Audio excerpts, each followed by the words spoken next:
Okay. But for the rhomboid area, just find the shoulder blade. And then just kind of like they're throwing a ball. Again, nothing super crazy here. I won't do it so hard. Pelvic just right there. Nothing too hard. Yes, obviously you don't want to hurt them. Push it down a little bit to where you notice a difference. No, it's okay. I promise you're not going to hurt them. Push it down a little bit. What your clientele typically looks like. I work in an office primarily, so lots of tight hamstrings, tight hip flexors. They're just more prone to injury because they don't move. So this kind of stretching helps their muscles just be ready to move in an active way. And so if they're switched on quickly, then they can decrease the risk of injury. One thing I like to do is really continue the education for the staff. If I have the best education in here, we'll have the best team, the best trainers, we'll have happy clients, we'll have happy trainers that are most likely going to stay with us for the longest time. So stretching is a vital part of making our clients happy, and that's what we're all about here. Hey everyone, and welcome to my podcast channel. Today I wanted to talk a little bit about business, my experiences in business, and how jealousy can really affect people in their businesses. So since I've been in business for about 8 years, I've been in a really competitive environment in the fitness industry. The fitness industry, there's always somebody trying to start a gym. There's personal trainers that compete against one another. You know, there's only so many clients that you can get. And then if you lose a client to another trainer, it can be a very competitive, aggressive environment. So one thing I've learned, if you start a business, there's 3 main things. The first thing is you need to have the market for that business. There needs to be a need within the community for that business. And if you find that need, then the second thing you need is a plan. You need to have a good defined business plan. That way, once you get into business, you know exactly how much money you need to bring in, how you're going to do it, the processes, the goals that you're going to have, long-term, short-term goals, all of that. Once you have that plan, the third thing is you need somebody that can manage all that or somebody with a good business mind. If you have all 3 of those, you should start a business. Any business owner, they more than likely have some kind of mental health issue. Yes, I do, myself. I think the constant need for chaos in their life, that constant need for change, and just not ever being the same actually helps a business owner thrive, because we always want more and more and more. We want something to happen every single day. And that can be very unhealthy if you don't have a good grip on that. And when you get into business and then you start getting competitive with other businesses, it's very easy for some people like that, for business owners, to become jealous. If you're a jealous person, it will always hinder your success. And I've went through a lot of jealousy in my career. Naturally, I think I can be jealous if something happens, if somebody has something I want. But I always tend to take a deep breath and try to take control over my jealousy or my emotions.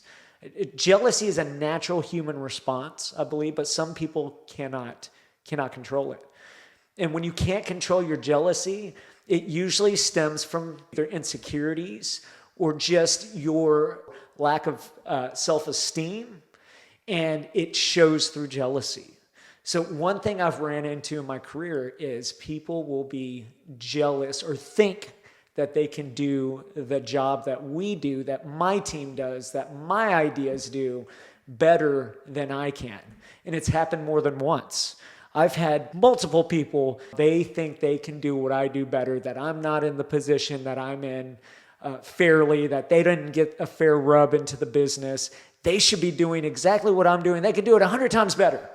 The problem is when you think you can do something better than someone else, you're already limiting yourself. If you want to do something that somebody else is doing, my advice to you, and one thing that has helped me, is do it differently.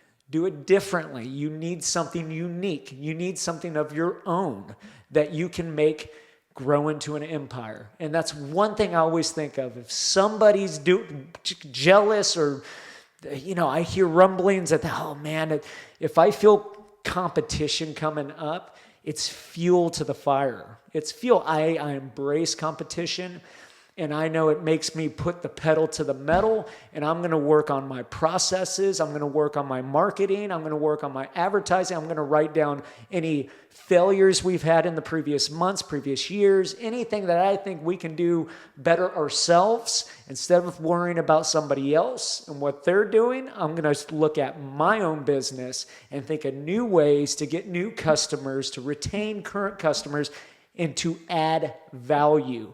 And that's where a lot of other business owners or entrepreneurs think that they can, or where they fail is they think that they can do it better than I can or you can.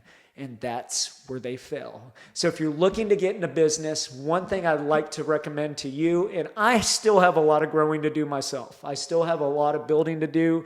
I would consider myself successful to a point, but I'm never done. If you're looking to get into business, get you a plan. Make sure there's a spot, there's a market for your plan, for your services. And then make sure you have what it takes to be able to run that business every single day and accept that there's going to be challenges probably every single day. But you need to look at those challenges as a way to improve yourself.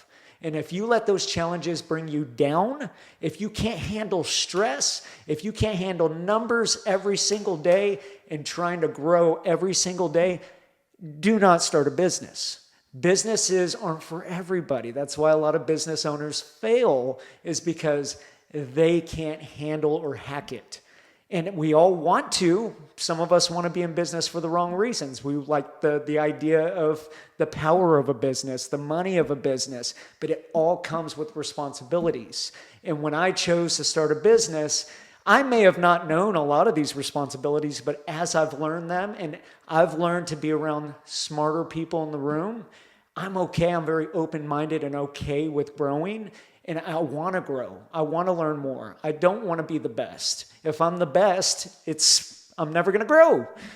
I always want to be better and bigger, almost to where it can be unhealthy. So now, in this point in my life, I'm trying to balance work life. I'm trying to focus more on family and be okay with putting my phone back, putting my email back, and really focusing on spending quality time with my family, and I still struggle with that. But I know that if I can balance life, that's where everything grows. My business may hinder here and there, but if I'm focusing on family, and that's one thing I've always struggled with, spending quality time with family, because I wasn't raised that way. I was raised in a dysfunctional family, people in and out, always something new. I know how powerful family can be, which can positively affect my business growth. So going forward, I'm so excited to marry the love of my life in about 12 days. I hope to see most of y'all there. Please check this channel, subscribe. I'm going to drop some of these motivational videos, educational videos, some of my business experiences, and hopefully can help somebody. I have a lot to learn. So as I keep learning, I'm going to keep throwing at you. So if you have any topics you want me to talk about, I want to go over current events, more business topics. I'm going to throw them out there, and hopefully you guys love it. So thank you, and everybody have a good week.